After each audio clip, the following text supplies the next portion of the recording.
Hi, today I'm going to show you how to check the estimated ink levels on an Epson XP-352.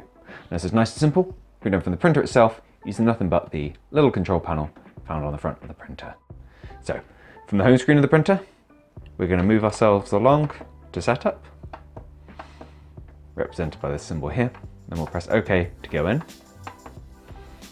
And once we're in, ink levels is the very first option. So we press OK again. And here we have a visual representation of how much black, magenta, yellow and cyan ink your printer thinks it has inside. And you can also replace the ink cartridges using this option here if you want to get any of them changed. If, however, you're looking at the screen due to a print quality issue that you're experiencing, it's actually unlikely to be due to the estimated ink levels here, as this printer will carry on using the ink cartridge until the ink level estimate reaches a 0, and then we'll refuse to use the cartridge at all. So any print quality issues you're experiencing are much more likely to be down to a blockage of a print head found within the printer, and can normally be resolved with nozzle cleans and test pages, which we have separate videos for on our channel. But I hope you found this video useful. If you have, let me know with a like. If there's anything else you'd like to add, drop it down in those comments.